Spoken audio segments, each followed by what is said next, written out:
Yo, what is going on, guys? It is your boy Pup. We are back with week 2 of the PWC season 12. Today we are facing off against the San Francisco Celebees and Coach Firemaster. Right now they're still chilling at 0-1 -3. We are 1-0 +3, so the complete opposite, but that could change very easily this week. They have a really scary Sun team, as you can see on the screen there, with Rabombi with sticky web support, which is nasty, but they have the Torkoal plus Venusaur, which I'm most scared of. Tera Lantern is their Tera captain on the team. They also have some hard-hitting Pokemon like Metagross. They have a Landorus Incarnate that is really scary, just impossible to switch into on my side of the team. They also have Hisuian Zoroark, which is just annoying to play against and pretty scary. And they have the Latios as well, which with Soldew or even with Choice Specs, Choice Scarf set, really takes care of my team pretty easily. So I have to make sure I prepare around that. Hopefully I'm going to be able to take them out, but I feel like I have a pretty decent matchup. I feel like just in general Weavile matches up amazing here again like it did last week, so hopefully we can get another easy win for us, and hopefully it'll be on the back of Weavile because that thing goes crazy to show that it's actually not mid this generation.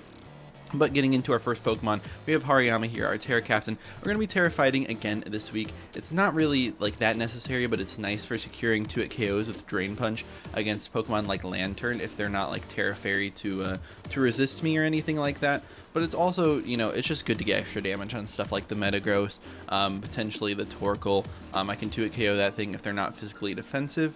With Tera fighting Drain Punch, so that's really nice.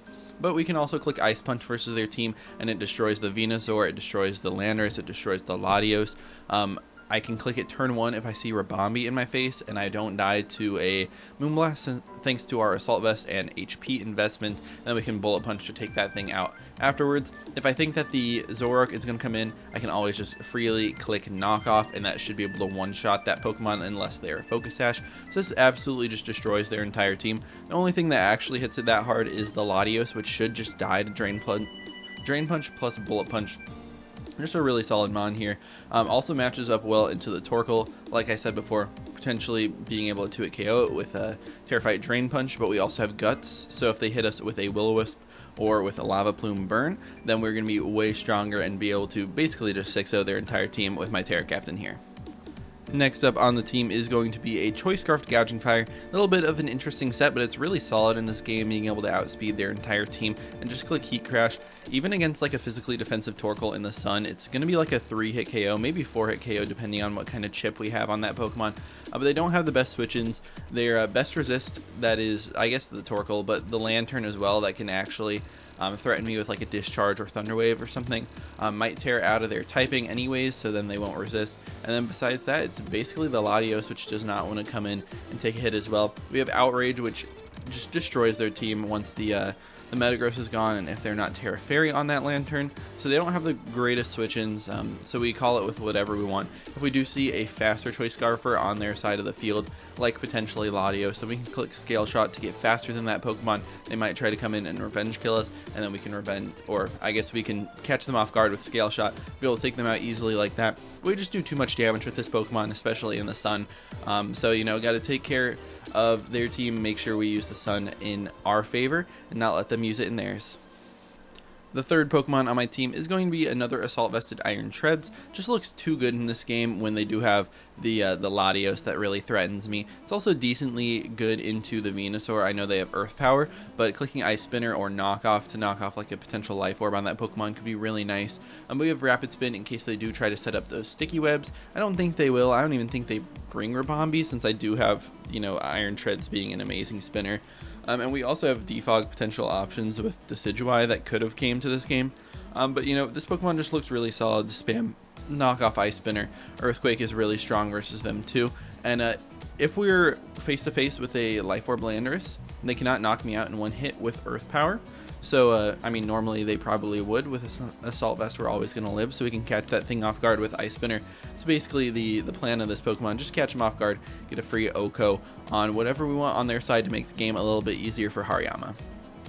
Next up on the team is a little bit of a physically defensive wall, Pecharunt. I'm running no physical defensive bulk, and it's still a pretty nice wall versus them. Really good against like the Torkoal if they're more physically oriented with like body press sort of stuff. Great into the Bastiodon, great into the Passimian, obviously, the Metagross even. We eat hits because we do have a Papaya or Payapa Berry, which makes it so we only take half damage from the first Psychic type move that we hit, and we just Revenge with Shadow Ball. We have a Malignant Chain as well, which is really strong versus their team, and Parting Shot if we ever get caught up versus like a potential Venusaur. I really thought about having Shuca Berry on the set, but I thought having at least one decent pivot into Metagross in the back would be a little bit better, just because Psychic Fangs is pretty free into me besides the Moltres. I guess I have the Weavile as well, but that gets revenged by Bullet Punch pretty easily.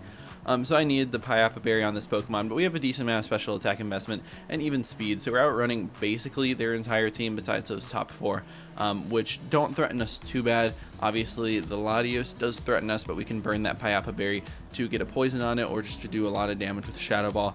Even a Parting Shot on that thing can bring in like my Gouging Fire and be able to click Outrage versus their team and just be able to blow them up from there. Next up, I just talked about it. We have the Moltres Galar. I need that Psychic immunity. It's also just a great specially defensive Pokemon, so it deals with the Latios. It also deals with the Hisuian Zoroark decently well. Also deals with a just full special Lando Incarnate. I do think that they're going to be mixed with Rock Slide, which is still fine because they can't knock us out in any one hit. We are Agility, Nasty Plot, Citrus Berry, Berserk, normal stuff. We get the +2. And we get the Berserk boost, we probably can just win. Maybe the Umbreon will be able to eat some hits and get a Toxic off on me, but we really just break through their team. There's nothing that they can do about it. And if we do see the Umbreon in my face, I can Nasty Plot right through it so they can't just spam Moonlight and just Toxic Stall me into eternity. So it looks really, really good in this matchup. And I can always just use it as like that sort of specially oriented pivot, really good into the Venusaur as well, just an extra check for that since we never get O-code by a +2 growth boosted Sludge Bomb. Even if they are Life Orb, I think we're always living that, and then we can just throw off an Air Slash with that Berserk boost, should be able to knock that thing out from full. So just a great Pokemon in the matchup, something that I could not leave on the bench this week.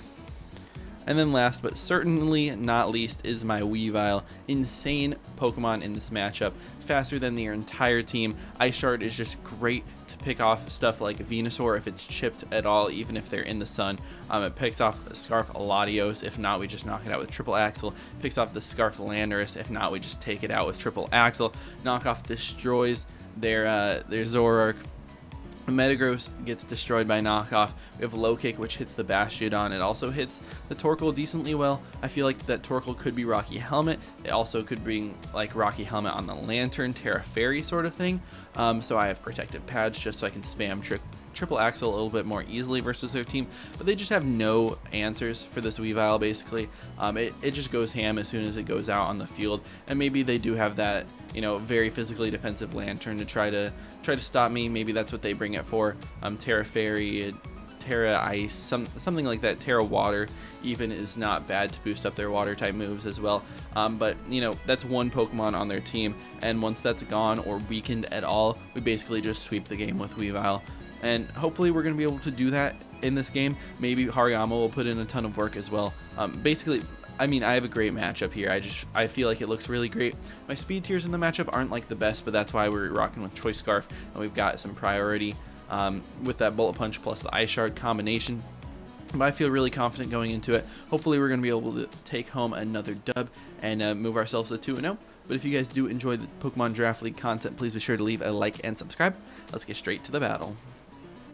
Alright, we are here for the battle against Firemaster. If you guys haven't been watching the videos, I haven't had a couple videos out, so my capture card's been broken, my whole recording setup's been tough, so this is going to be post-com. But we do see a lot that we expected versus their team. No Rabombi, which makes a lot of sense, and they brought the Sun option. We also didn't bring the Metagross, which is the one thing that I didn't really expect. They brought the Zoroark Hisui, which is totally fine. I think Hariyama just absolutely destroys their team. Basically just clicks Ice Punch for free on the first turn, unless it's versus a Torkoal. Because I feel like there's a decent shot that they might want to lead with the Zoroark, so I could click Knockoff as well. But I do see the Landorus being a really nice lead into me if it's not going to be that Torkoal. So we either just click, Ice Punch, Knockoff sort of stuff, and we're never clicking Drain Punch on this first turn because, they could obviously have the Zoroark. But yeah, it looks like a pretty solid matchup for me.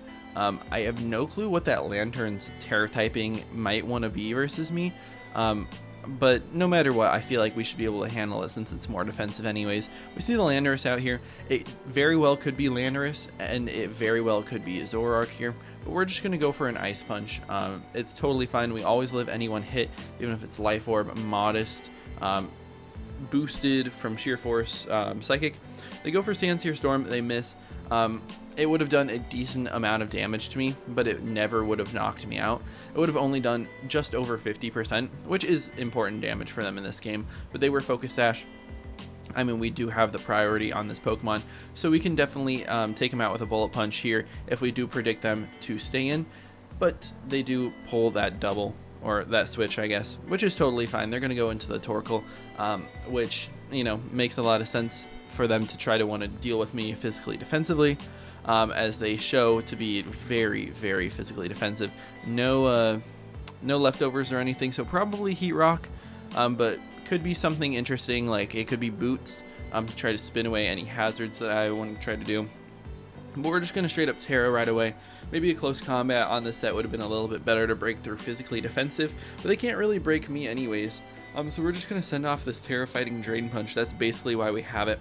And they are max physically defensive. Just setting up the Stealth Rocks in my face, which is fine. I mean, we did a good chunk of damage at this point. And, you know, if I click Drain Punch again, there's a good chance that they could switch out into the Zoroark. So I'm going to go for Knockoff. At the very worst, we're just knocking off the potential Heat Rock on this Pokemon, or if they want to switch into like the Venusaur, which is a nice mid-ground, then we're knocking off a potential Life Orb. They're going to go out to the Umbreon, which, you know, this is definitely not the actual Umbreon. This is going to be the Zoroark for sure, and we're just going to bop that thing in one shot. I mean, it felt pretty obvious that they wouldn't just bring out the Umbreon straight like that. But, I mean, really nice for me. Zoroark just goes down in one shot, which was a really annoying Pokemon for me to deal with. It was only Expert Belt and not a Choice Scarf variant, which would have been a little bit more scary. But they get to bring out the Venusaur right now. And this is where damage on my Hariyama would have mattered. They probably would have been able to knock me out with potential Solar Beam here. But we're just going to go for the Ice Punch. I mean, I have this Pokemon. I'm not going to let them set up for free. So they're going to click Growth here, which is totally fine with me. We're just going to get that Ice Punch damage, bring them down to like 20-ish%, which is just great for me. I'm mulling over my choices here. I could click Drain Punch, which would knock them out from here, but if they click Giga Drain versus me, they are going to do over 50% and then not die to Drain Punch. So I'm always just going to click Ice Punch here, just in case they want to go for another Growth. Or if they go for Solar Beam, I calc this, and it's about a 50-50 if it's going to be able to knock me out from this range. No matter what, we'd be able to Revenge Kill with Weavile Ice Shard, but we do hold on. They are Life Orb, and we get a nice KO with Ice Punch on this Pokemon, which is just great for me. I mean, I've already picked up 2 KOs. Well, not really, but no, I have picked up 2 KOs, basically 3. So they're going to send in the Landorus next. At this point, I'm pretty sure my opponent has just given up. I mean, after the miss and missing out on that roll, it's really tough, but Weavile is in a prime position in this game anyways. The Lantern can never hard switch in on a knockoff. It just like absolutely gets destroyed, and we're just in a great spot. Umbreon is going to come out now. This Pokemon, surprisingly, even if it's especially defensive, always lives a Tera Fighting Drain Punch from me, which is kind of crazy. If I was CC, it would be able to probably knock it out, but they are fully physically defensive, so I mean, I probably was still knocking that Pokemon out, but who knows. We're back up to maybe a third, maybe 30%-ish, and they're just going to knock me out with the Foul Play, which is actually really funny. I guess I should have expected it to do that much with a Hariyama's crazy attack, but it not even getting close to OHKOing the Umbreon into to losing my Hariyama to that Foul Play was just a really funny combination. But basically, I mean, at this point, they have no answers for anything on my team. I could basically choose what I want to win the game with. Weavile, Gouging Fire, Moltres. Even Iron Treads is really good in this position, but not quite as good as the other ones. But Gouging Fire, I can lock myself into Heat Crash versus their team. Obviously, they do have the Torkoal that resists, but unless they're Earthquake, they don't even do that much damage to me. We do take Stealth Rocks here, but we're going to get the Photosynthesis attack boost, or Choice Scarf in the Sun, Heat Crash. I mean, it's just going to do way too much damage to their team. It's even a 3-8 KO on a specially defensive Lantern. If they're physically defensive, it might be 4. But it's still fine by me. We're just going to get the Heat Crash off, knock out the Umbreon with a big crit. Did not matter one bit. I mean, that's attack boosted, and it's, you know, just heat crash, you know. it's sun boosted. But sun finally goes away, so maybe my calcs aren't as good, but they do choose to go out to Torkoal here. So I think the right choice was for sure to go out to the Lantern. In that scenario, try to potentially get like a Discharge Para or T-Wave me or something like that. Try to claw it back, maybe claw back some differential. They're just going to go in the Torkoal. We got to click Heat Crash. I guess I could also switch out if I want, but I don't want any crazy shenanigans. I don't want them to click Shell Smash and beat me or anything like that. But we're going to be able to 3-8 KO this thing from this range. Their body press does just about nothing because I'm a Gouging Fire. Huge Pokemon. I mean, just has a ton of Fizz Def. So we do just get a nice little high roll on that Heat Crash, able to take it out in 2 shots from that range. It would have been a 3-shot from full, I guess. They're going to bring out the Lantern now. They gave us the sun, they gave us the attack boost, they gave us, you know, the sun boost for our fire moves, and it's just going to be wraps from here. It's going to be a nice 5-0 probably, as long as they're not able to like paralyze me or anything. And that Lantern is very, very specially defensive. Takes way too much damage. That's a resisted hit from Gouging Fire. But attack boosted, you know, in the sun, Heat Crash just absolutely destroys their team. There's nothing that they can do about it, and we're just going to click Heat Crash again and get a nice little sweep with Gouging Fire here. Hariyama put in the most amount of work, and really tough for them off of like turn 1. Basically missing that Sandseeker Storm was really rough for them, but definitely wasn't the end of the world. I would have taken out the Landers basically first thing anyways, and if they played it the same-ish way where they went Torkoal, I would have gotten a decent amount of health back, maybe in being able to live a Solar Beam from the Life Orb Venusaur, and they wouldn't have ever been able to set up on me anyways. But yeah, just a great game for us. I feel really happy with how I played here, and I hope you guys did enjoy. That's going to be about it from me. I'll see you guys in the next one. Peace out.